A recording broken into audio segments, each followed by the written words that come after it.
Last night, Donald Trump launched a series of airstrikes against a Syrian airbase. This follows a chemical attack perpetrated against civilians earlier this week, widely believed to have been done by the Assad regime. In this video, you're going to see Donald Trump saying why he felt he needed to launch these cruise missiles. My fellow Americans, on Tuesday, Syrian dictator Bashar al-Assad launched a horrible chemical weapons attack on innocent civilians. Using a deadly nerve agent, Assad choked out the lives of helpless men, women, and children. Even beautiful babies were cruelly murdered in this very barbaric attack.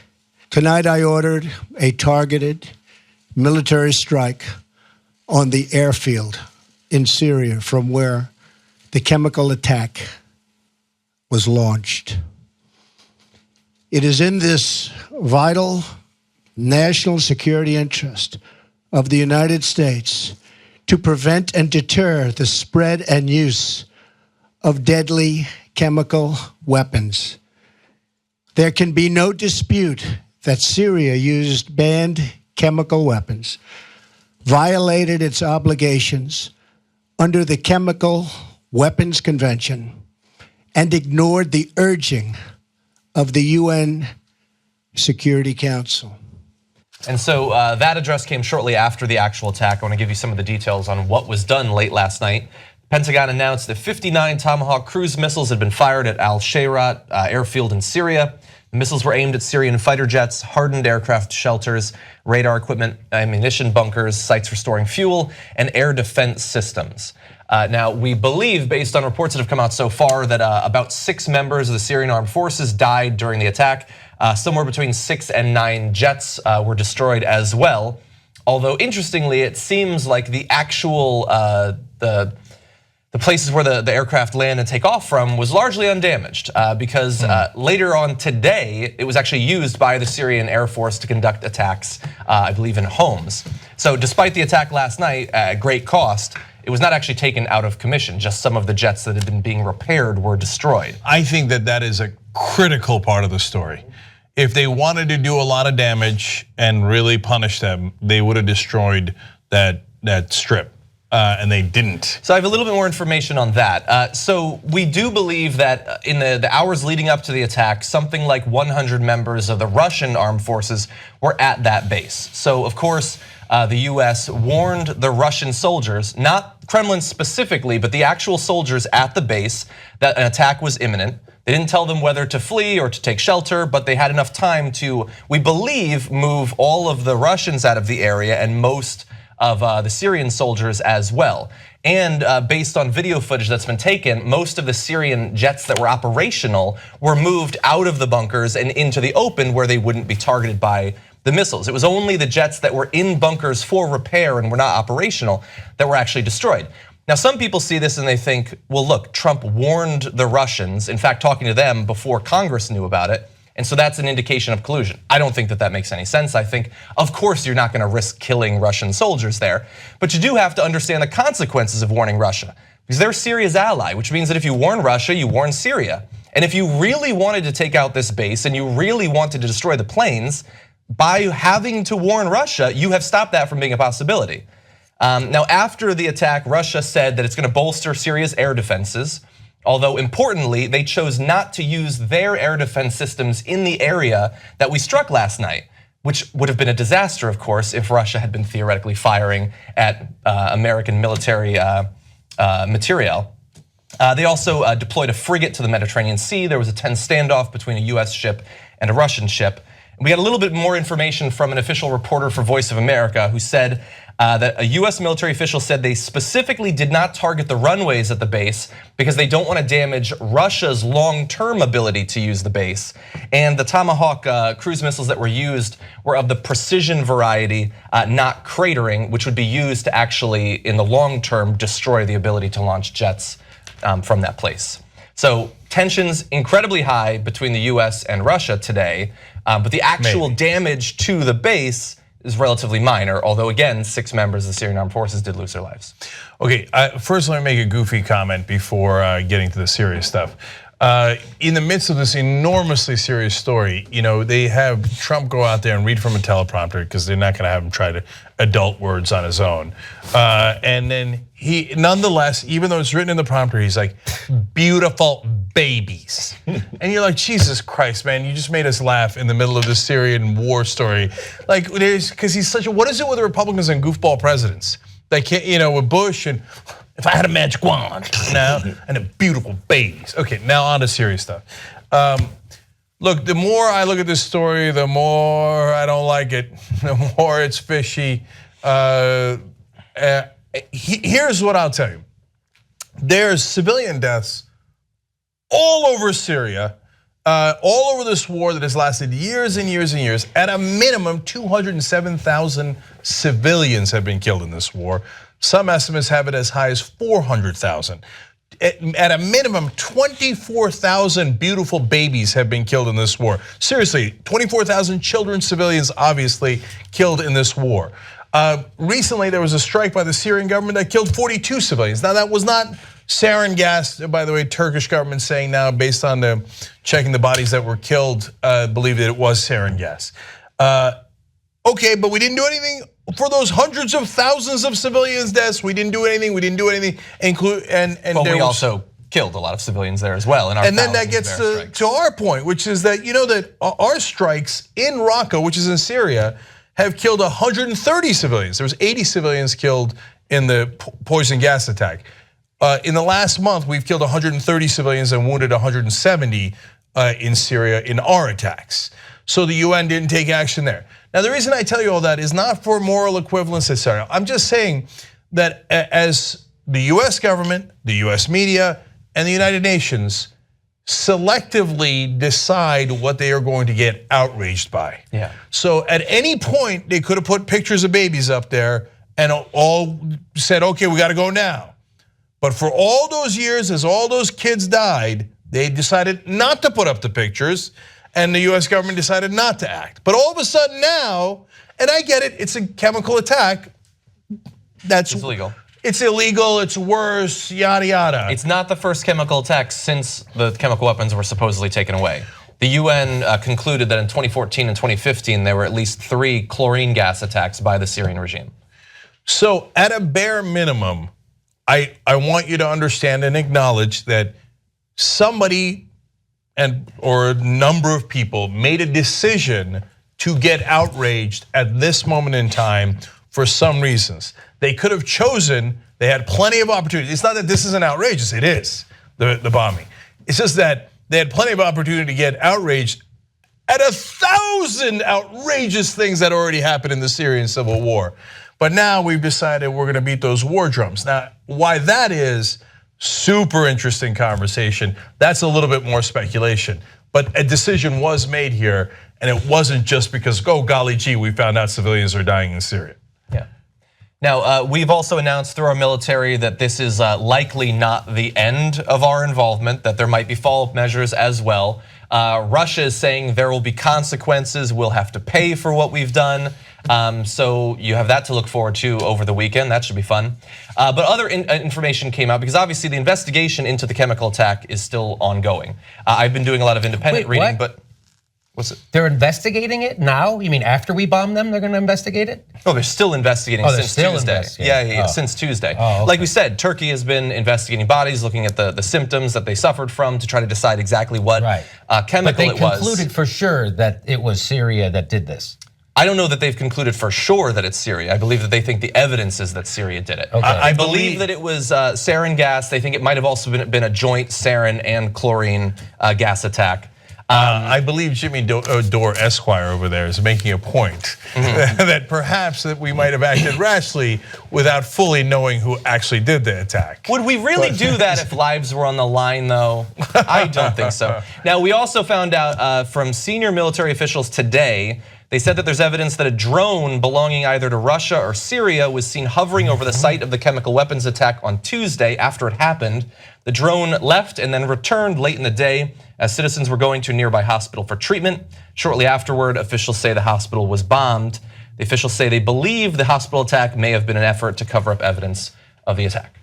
So I'm simply saying that's what they're saying. I'm not saying that's the gospel truth. Okay, I'm gonna say one more fact here. We're all gonna discuss, and then I'll give you my theory as to what might actually be happening here. The other fact is that this is an illegal operation. It's an illegal war, it's an illegal bombing. Now, the excuse that a lot of people use is, yeah, but we've been doing illegal bombings for a long, long time. It says in our Constitution that Congress declares war, not the president. It is crystal clear. What happened to all those guys like Gorsuch who were original document, original meaning? That's all, we stick to the Constitution. Well, if you did that, you wouldn't let the president go to war without Congress declaring war. Well, actually, I have some video on that. Because of course, Obama at one point requested increased authorization to conduct attacks in Syria. He was denied that. A lot of the Republicans saying, if you're gonna get do those sorts of attacks, we have to authorize it first. Many of those Republicans still in office now, and their views on whether he needs to have authorization have changed in fairly startling fashion. You're gonna see two of the high-profile Republican senators in this video. So if the president wants to launch more missile strikes, does he need to go to Congress?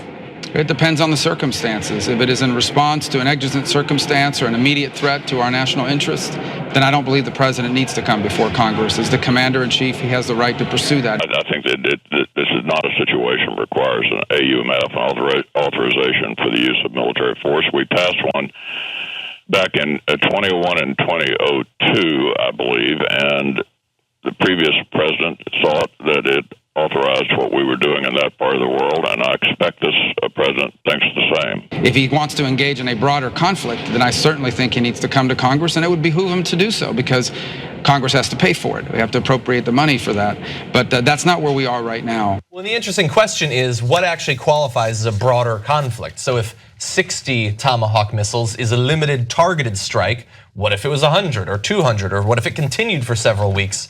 And the thing that bothers me is that I'm always worried about what precedent the president is trying to set. So Obama was dealing with a hostile Senate and a hostile House. So that was the situation. Trump has a friendly Senate and a friendly House, and he still doesn't think that he needs to talk to these people. And they're enthusiastically lining up against him. Like 61 senators have already spoken out favorably about last night's attacks. So if he went there to get some sort of broader authorization, he could almost certainly get it. But he doesn't want to because he doesn't want to set a precedent where his powers can be limited. It almost seems like an executive branch overreach. I thought the Republicans were against that with Obama's executive orders. So just real quick on this point, I want you to understand the details. So Obama did bombings inside Syria as Trump did before this one against ISIS. Their legal justification for that is the authorization of use of force back in 2001 against al-Qaeda is good enough because ISIS is an al-Qaeda offshoot, and even though it's 16 years later, we think Congress meant ISIS bombing. Before it existed. Yeah, before ISIS even existed. Now that is nonsense. We've told you all throughout that it was nonsense when Obama did it, it's nonsense when Trump did it. But this is not bombing ISIS, this is bombing the official government of Syria that is not covered in the 2001 use of force agreement. It just isn't. Saying it is just a blatant lie. It's just not remotely true and everybody knows it. So when you bomb the Syrian government, it appears to be clearly illegal. It's just Washington's going, yeah, let's just let the executive branch be king. We don't care that it's illegal, just let them do it anyway. And that is unacceptable. Yeah.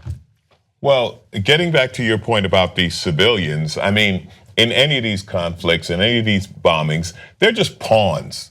It sounds bad, but it's true. They're pawns in a chess game. Nobody cares how many civilians got killed. And it's like you said, it's a choice of who we're gonna be outraged over, right? 100,000 here, but 80 killed by gas. Suddenly we're outraged, and what about the babies? The babies have been dying the whole time. And the bombing, what you were talking about the strategic bombing, it's almost like you call Russia and you say, hey, Putin, I got to bomb, so can you get your stuff out of the way and tell me what I can bomb that won't hurt anything? Because we have weapons, we have smart weapons and so on. If we wanted to stop them, we'd have just blown up the runway.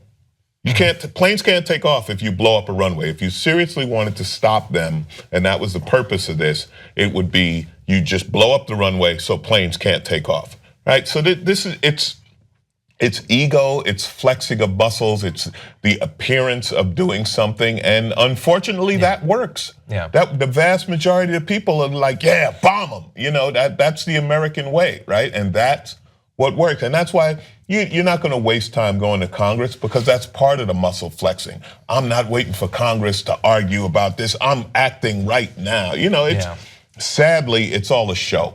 It's all, people are dying, civilians are dying, people losing their homes, people's lives completely change. Sadly, people don't hear, we don't relate to that because it's just on TV.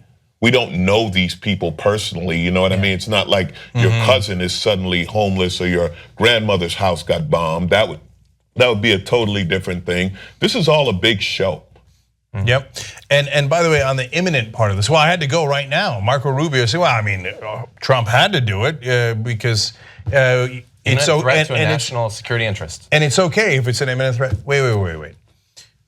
The gas attack is terrible, and that's an imminent threat to the people that live in that neighborhood in Syria.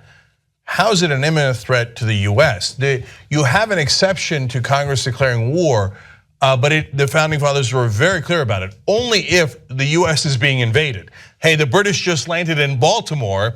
Oh, it's okay, you can send the army to fight them. We'll get Congress to approve it later after they come in on their horse and buggy.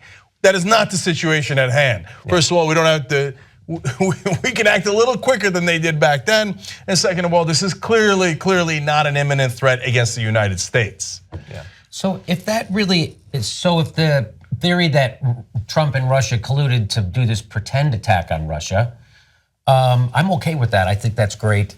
I'm glad that we're not going to start World War III, especially over what I consider to be a very suspect gas attack. Because if we're, 2013, we all know how that ended up, and I don't know how much more I'm supposed to talk about it, but so I don't buy any of it, right? So I start off with the government and the establishment media is lying 100%, and then I work from there. That's why people like Jimmy. Okay, yeah. I don't know how much of it's collusion or whatever, but John, what you said, the moment you tell the Russians, like, hey, we're gonna bomb this base tonight, you know what I mean? Then it's not. Well, like I said though, I mean, they have to tell the Russians. Right, I understand. They have to tell the Russians because you can't risk killing a Russian because that starts World War III. Yeah, but that would be like telling like your buddy, shit, I'm gonna blow up your house, you better get out.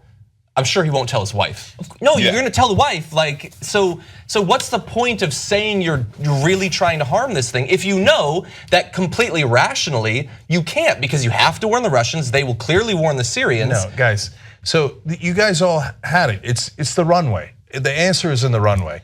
Because yes, you have to tell the Russians because you don't want to start hostilities that will spiral out of control. Yeah. But if you really wanted to do damage, you'd say, hey, Russians, clear out. And I know you're gonna tell the Syrians to clear out. By the way, I can see their airplanes that they moved into the open area. I could bomb those airplanes too, but we chose not to. But even put that aside, the runway is crystal clear. Yeah. If you actually wanted to do damage to the Syrians who you think used that runway to do the sarin gas attack, you would bomb the runway with cratering weapons. But you decided not to do that. Okay, so if you want to know what my theory is, and by the way, I think there's some truth in all of this. I think the military-industrial complex is happy to be back on the war path, and they probably, and I don't know that they know that there's any kind of Russian deal with Trump, etc. They're just like, hey, we're going back to war, and they're probably pretty psyched. It doesn't matter to them. Right, but I think that what it is the Russians said, hey, the Russians and Trump worked it out. And I know you can say it's conspiratorial, but it's okay. I'm gonna show you how the proof is gonna be in the pudding, okay? And we're gonna find out in the future based on what they're gonna do. The Russians say, hey, listen, all I care about is the sanctions that's costing me $500 billion, at least in the ExxonMobil deal, let alone all the other money that it's costing Russia. Those sanctions are crippling them. But you're gonna need to look tough against me because it looks like we're in bed together. So you know what we'll do? There will be a chemical attack in Syria, which you'll have to draw a tough line against, unlike Obama. And then you'll show us what's what, and you'll do some bombing that won't hit anything. And then we'll go, oh, God, Trump. Well, our relations are in really bad shape. And right now, both the Russians and the US are saying, the Russians are the US. and then afterwards we won't do anything past that. We'll be okay, and then you'll lift the sanctions and go, you know what? Trump's such a great deal maker. He showed the Russians who's boss, and then they came to the table and they got exactly everything they wanted. Yeah. Now, the reason I tell you that, hey, look, if you think it's conspiratorial, I hear you, brother. I got you. It makes sense, though. That's the thing that makes the most sense than any other explanation. So, I mean, if it's conspiracy, it makes more sense. It's not a conspiracy, by the way. The United States and Russia have been working together to fight ISIS when Obama was still president towards the end. He switched and they started going after ISIS instead of training them. My question is, how do governments let you live? And why am I sitting? I don't know that I want to sit this close to you. I'm going to lean over this way. Not enough people believe him yet. So, look, I think it's entirely. I think you have a lot of explanations as to why this might have actually happened. I think that there's reasons to believe all of them. I think it seems crazy that there could have been that sort of collusion. I guess there's really no other explanation that makes as much sense, except for maybe Trump literally saw a video of the babies. And he just does what he wants to do. I don't think that that's what it is. That could be the explanation, but we will know. I mean, look, tomorrow something crazy could happen. The next day something crazy could happen. We could know very soon. If all of a sudden a Russian jet shoots down 10, Tomcats or whatever, that would be a counter evidence to that. I think that's exactly right. But yeah, immediately I was thinking Russia's saying there's going to be consequences. They're talking about them doing sanctions. So theoretically, it could be a week or two that they actually start talking about reducing the sanctions. I think that would be evidence. No, you know what? Okay, so that's the thing, guys. That's what I want to tell you. That's why I like to tell you things ahead of time, not Monday morning quarterback it. Because guess who's going to Russia on Tuesday? Rex Tillerson, okay, our Secretary of State. Now, they might still be in the stage, but it's okay, you'll find out. If soon enough, I don't know if it's 2 weeks, 2 months, whatever, we lifted the sanctions on Russia and they bragged about how Trump's such a great deal maker and there was no further hostility in Syria at all, you'll know that I was right, that this was the plan all along. So you get to know ahead of time, okay, great, now isn't it a great mystery? We'll find out together. Or if I'm wrong, you'll also see that because that frigate the Russian frigate that's in the sea will pull too close to our guys and our guys will fly too close to it and then we'll have more hostilities and be like, oh boy, I guess it was real. Right? Which is the worst possible outcome. And when that's, by the way, a worse outcome than the collusion, which is horrific, but better than World War III. Yeah, there's really no good outcome here. Yes. So are you upset that Trump isn't really bombing Syria and killing Russian soldiers? Or are you happy? So I'm happy that he's fake bombing them. Yes. I'm happy about that. I would prefer that he wasn't even fake bombing them. Yeah, that's what I would prefer. It's obviously the lesser of two evils, to bomb. Look at me, lesser of two evils. To bomb gently, to bomb in the right place. And what you said, I mean, you boiled it down when you said the $1 trillion sanctions and the ExxonMobil oil deal. I mean, isn't it funny that that's always the babies we care about, the ones who are floating on oil? Like we never care about babies in in Africa or Haiti or something. But if you're a baby floating on oil, we need some vengeance. I mean, it's obviously about money and business, and I think what you said is true. I think this really shows what the Russians and the Trump and also with everything else going on around the Trump presidency, right? There's nothing that focuses it like a war. There's not, this happened with Bush, right? When everything was a mess. Suddenly, when you go to war, now I'm the war president. Now I'm serious and I'm in charge. How many people are talking about the Supreme Court today? Right. I mean, so this works. Again, sadly that they use bombs, but they use them in the least dangerous, least damaging way possible. And yeah, it's political and it's about making deals, and it's also it takes, like I said, takes people's mind off the Supreme Court. Yeah. Amongst other things. So we're operating under this. Are we agreeing at the panel that it was a sarin gas attack by the Syrian government, or we're still not deciding? No, I think that's the most likely explanation. I don't know for sure. I think it was. What's the alternative? If I had to guess, and we are guessing here, we don't have enough information. And by the way, so is the U.S. government and so is the United Nations. Yes. They're also guessing, but they're guessing with bombs. Okay, my guess is that the Russians, in the scenario that I outlined, either authorized it or actually did it themselves so that they can go, oh my God, Trump, you're gonna now have to hit us in Syria golly gee willikers, because you needed something to cross a red line. Otherwise, civilian deaths happen every day, and you get to contrast it to what Obama did when he didn't attack Syria during the chemical attack. It is so convenient. So I don't think the Syrians, when they're leading in this war, all of a sudden decide to take a risk and piss off the entire world in the U.S. But if there was a deal, and again, it's an if, and hopefully we'll find out in the news soon enough, then yeah, the Russians go, let's make that happen. Young Turks now has over 6 billion lifetime views. You know who did that? You did that. We're now larger than CNN, ABC, you name a news network online, we're larger than them. And you built all that as everyone scoffed and didn't believe. And here we are, guys, thanks to you. Build independent media together with us at tytnetwork.com/join.